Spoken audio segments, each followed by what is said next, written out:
എല്ലാ കൂട്ടർക്കും ജേപ്പിൻ്റെ വർക്കിൻ്റെ പുതിയൊരു വീഡിയോയിലേക്ക് ഒരിക്കൽ കൂടി സ്വാഗതം.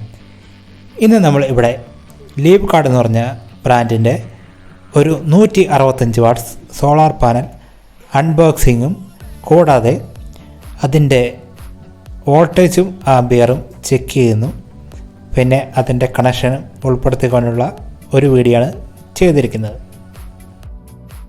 നിങ്ങൾക്ക് നമ്മുടെ വീഡിയോ കണ്ടിട്ട് ഇഷ്ടപ്പെട്ടെങ്കിൽ ഒരു ലൈക്ക് അടിച്ച് സപ്പോർട്ട് ചെയ്യുക. അതുകൊണ്ട് തന്നെ എന്തെങ്കിലും നിർദ്ദേശങ്ങളും മറ്റ് അഭിപ്രായങ്ങളും ഉണ്ടെങ്കിലും എന്തെങ്കിലും സംശയങ്ങളുണ്ടെങ്കിലും വീഡിയോയുടെ താഴെ കമൻറ്റ് ചെയ്ത് നമ്മളെ അറിയിക്കാം. നിങ്ങളുടെ ഓരോ അഭിപ്രായങ്ങളും നമ്മൾ പരിശോധിച്ചിട്ട് നമ്മുടെ ചാനൽ മെച്ചപ്പെടുത്താൻ വേണ്ടി ശ്രമിക്കുന്നതാണ്. അതുകൊണ്ട് നിങ്ങളുടെ സംശയങ്ങൾക്ക് നമുക്ക് അറിയാവുന്ന രീതിയിൽ നമ്മൾ മറുപടി തരുന്നതായിരിക്കും. അത്യാവശ്യം ഒരു നീറ്റായിട്ടുള്ള ഒരു പാക്കിലാണ് ഈ പാനൽ നമുക്ക് ലഭിച്ചിരിക്കുന്നത്. ഇതിൻ്റെ ഉള്ളിൽ പ്രത്യേകിച്ച് പ്ലാസ്റ്റിക്കിൻ്റെ കൂടും മറ്റു കാര്യങ്ങളൊന്നുമില്ല, ഒരൊറ്റ കവർ മാത്രമേ ഉള്ളൂ. പാനലിൻ്റെ ഡീറ്റെയിൽസും അതിൻ്റെ വോൾട്ടേജ് ആംബിയറും മറ്റു കാര്യങ്ങളും ഇതിൻ്റെ വാറണ്ടി കാർഡും സോളാർ പാനലിൻ്റെ ബാക്ക് സൈഡിൽ സെല്ലോ ടൈപ്പ് വെച്ചിട്ട് കമ്പനി ഒട്ടിച്ച് വെച്ചിട്ടുണ്ട്. ഈ പാനൽ നമ്മൾ മേടിച്ചിരിക്കുന്നത് നമ്മുടെ വീടിൻ്റെ അടുത്തുള്ള ഒരു ഷോപ്പിൽ നിന്നാണ്, സോളാർ ഷോപ്പിൽ നിന്നുമാണ്. നമുക്ക് ചിലവായത് 5000 രൂപയാണ്. നമ്മൾ 165 വാട്ട്സിൻ്റെ പാനൽ ആമസോൺ ഫ്ലിപ്കാർട്ടിലൊക്കെ നോക്കിക്കഴിഞ്ഞാൽ ഒരു 7000 ചില്ലാൻ രൂപയാണ്.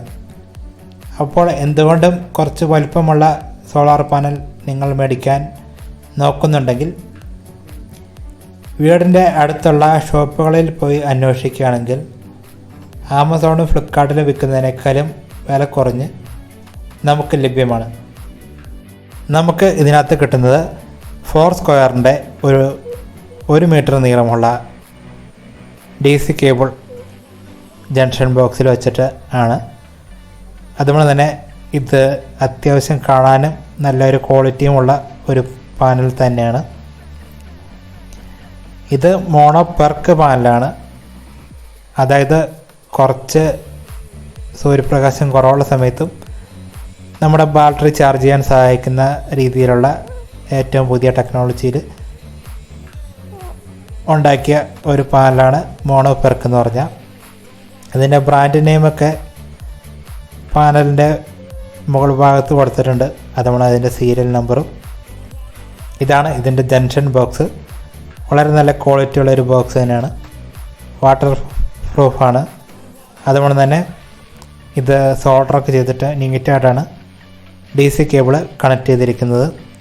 നമുക്ക് വളരെ ഈസി ആയിട്ട് തന്നെ കണക്ഷൻ ചെയ്യാം. ഇതിൻ്റെ കൂടെ MC4 കണക്ടർ കൊടുത്തിട്ടില്ല. അതുകൊണ്ട് തന്നെ നമുക്ക് സാധാരണ AC വയറോ DC വയറോ താഴോട്ട് കൊണ്ടുപോകാൻ വേണ്ടി പിരിച്ചു കൊടുക്കാൻ എളുപ്പമുണ്ട്. അല്ലെങ്കിൽ നമ്മൾ MC4 കണക്ടർ മേടിക്കേണ്ട ആവശ്യമുണ്ട്. ഞാനിവിടെ വളരെ സിമ്പിളായിട്ടാണ് എൻ്റെ പാനൽ ഇവിടെ ഇൻസ്റ്റാൾ ചെയ്തിരിക്കുന്നത്. അത്യാവശ്യം ചെറിയ രീതിയിൽ വെൽഡൊക്കെ ചെയ്തിട്ടുണ്ട്. നമ്മളൊക്കെ സ്വന്തമായിട്ട് തന്നെയാണ് ചെയ്തത്. അത്യാവശ്യം ഒരു വെടിക്കുള്ള എല്ലാ പണിയും നമുക്കറിയാം. പിന്നെ നമ്മുടെ സോളാർ പാനൽ ഇൻസ്റ്റാൾ ചെയ്യുമ്പോൾ കാറ്റടിച്ച് കഴിഞ്ഞാൽ പറന്നു പോലാത്ത രീതിയിൽ ഒരു അത്യാവശ്യ സെറ്റപ്പിൽ ഇൻസ്റ്റാൾ ചെയ്താൽ മതി. അതിനുവേണ്ടി പ്രത്യേകിച്ച് സ്റ്റാൻഡൊന്നും മേടിക്കേണ്ട ആവശ്യമൊന്നുമില്ല. ഒരു പാനലൊക്കെ വെച്ചിട്ട് ചെയ്യുമ്പോൾ അങ്ങനെ സ്റ്റാൻഡൊന്നും മേടിക്കേണ്ട ആവശ്യമില്ല. നമുക്ക് വളരെ കുറഞ്ഞ രീതിയിൽ നമ്മുടെ ഐഡി വെച്ചിട്ട് ഇൻസ്റ്റാൾ ചെയ്യാൻ പറ്റുകയാണെങ്കിൽ ആ രീതിയിൽ നമുക്ക് ചെയ്യാം. പക്ഷേ സൂര്യപ്രകാശം ലഭിക്കുന്ന ഒരു സ്ഥലം ആയിരിക്കണം എന്ന് മാത്രം. അതുകൊണ്ട് തന്നെ നമ്മൾ ശ്രദ്ധിക്കേണ്ട മറ്റൊരു കാര്യമാണ്, നമ്മൾ നല്ല അത്യാവശ്യം വണ്ണമുള്ള ഗേജുള്ള കേബിള് ഉപയോഗിക്കണം. ഞാനിവിടെ ഉപയോഗിച്ചിരിക്കുന്നത് 4 സ്ക്വയറിൻ്റെ കേബിളാണ്. AC കേബിളാണ് ഞാൻ ഇവിടെ ഉപയോഗിച്ചിരിക്കുന്നത്. DC കേബിളാണ് ശരിക്കും ഉപയോഗിക്കേണ്ടത്. പക്ഷേ 4 സ്ക്വയറിൻ്റെ DC കേബിളിന് 42 രൂപ 45 രൂപയ്ക്കാണ് 1 മീറ്ററിന് അന്വേഷിച്ചപ്പോൾ മനസ്സിലായത്. അതുകൊണ്ട് AC കേബിൾ ഉപയോഗിച്ചു. കുറച്ച് ഗേജുള്ള AC കേബിൾ ഉപയോഗിക്കുകയാണെങ്കിൽ നമുക്ക് താഴോട്ട് ഇതിൻ്റെ ആംബിയർ വലിയ കാര്യമായിട്ട് കുറയില്ല. പിന്നെ നമ്മൾ മാക്സിമം ബാറ്ററി വരെയുള്ള ദൂരം കുറയ്ക്കാൻ നോക്കുക. നമ്മുടെ സോളാർ പാനൽ ബാറ്ററിയുടെ ഏകദേശം അടുത്ത് വരാൻ പാകത്തിനുള്ള രീതിയിൽ കണ്ടുപിടിച്ചിട്ട് സെറ്റ് ചെയ്യാം. അതാകുമ്പോൾ നമുക്ക് വലിയ ലോസ് വരില്ല. ഇനി നമുക്ക് ഇതിൻ്റെ വോൾട്ടേജ് ആംബിയർ ചെക്ക് ചെയ്ത് നോക്കാം. നമ്മൾ മൾട്ടിമീറ്റർ വെച്ച് വോൾട്ടേജ് ചെക്ക് ചെയ്യാൻ പോവുകയാണ്.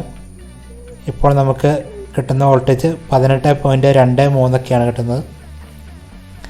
അത്യാവശ്യം നല്ല സൂര്യപ്രകാശമുള്ള ടൈം ലൈനാണ് ഇപ്പോൾ. ഇനി നമുക്കിതിൻ്റെ ആംബിയർ ചെക്ക് ചെയ്ത് നോക്കാം.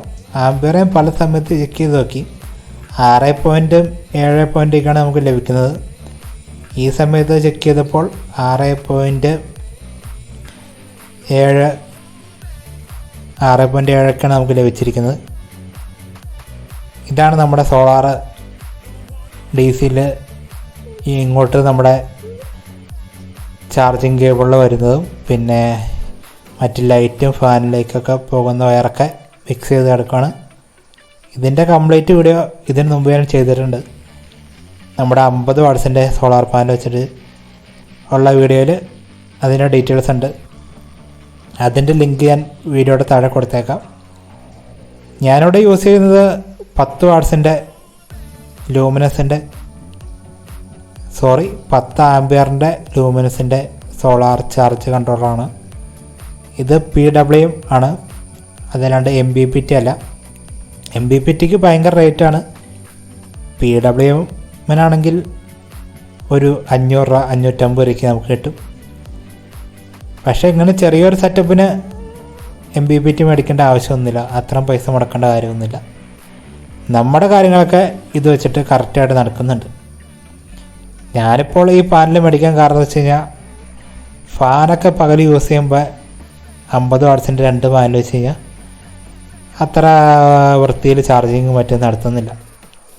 ഇതിപ്പോൾ നമുക്ക് ഫാൻ വർക്ക് ചെയ്യിക്കാൻ സാധിക്കുന്നുണ്ട്, ബാറ്ററിയും ചാർജ് ചെയ്യാൻ സാധിക്കുന്നുണ്ട്. അതുകൊണ്ടാണ് 165 വാട്ട്സിൻ്റെ പാനൽ ഇപ്പോൾ മേടിച്ചത്.